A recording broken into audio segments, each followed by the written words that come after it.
রাধে রাধে বন্ধুরা, সকলকে ওয়েলকাম আমার নতুন এই ছোট্ট ভিডিওতে। তো বন্ধুরা, আমি তো অনেকটা দিন পরে আবার ইউটিউবে কোনো ভিডিও নিয়ে এলাম।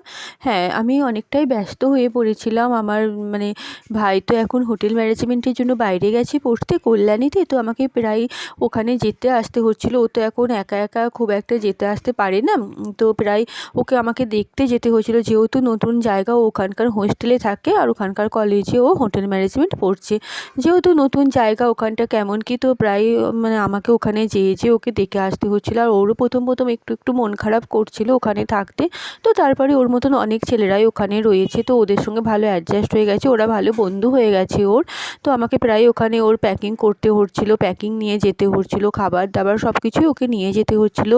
আর মাঝে মধ্যে ওকে দেখেও আসতে হচ্ছিলো। সবটাই তো তখন ও একা একা পারছিল না, আর মাও একা একা পারে না। তো আমাকেই প্রায় অল টাইম ওখানে ব্যস্ত থাকতে হচ্ছিলো। তো সেই জন্য আর এখন আমার ভাই অনেকটাই একা একা যাতায়াত করতে শিখে গেছে। সরস্বতী পুজোর সময় ও বাড়ি এসেছিলো, তারপর থেকে ও একা একাই যাতায়াত করতে পারে। আর মাঝে মাঝে আমি আর মা গিয়ে ওকে দেখে আসি। তো সেই জন্য আমি একটু ব্যস্ত ছিলাম বলে ইউটিউবে কোনো ভিডিও করতে পারিনি। তো সেই সব ভিডিও করা আছে, তোমাদের সঙ্গে আমি পরে এগুলো আপলোড করে দেবো। ভাইয়ের প্যাকিং, ভাইকে ওখানে দেখতে যাওয়া, দিয়ে আসা, নিয়ে আসা, ভাইয়ের হোস্টেল, সমস্ত কিছু ভিডিও আমি তোমাদের সঙ্গে শেয়ার করব। আর এই ভিডিওটা আমার 3 দিন আগে করা। তো তখন আমি পুজো দিতে গেছিলাম, তো এই ড্রেসগুলো পরে তো সেই জন্য ভিডিওটা তোমাদের সঙ্গে শেয়ার করলাম।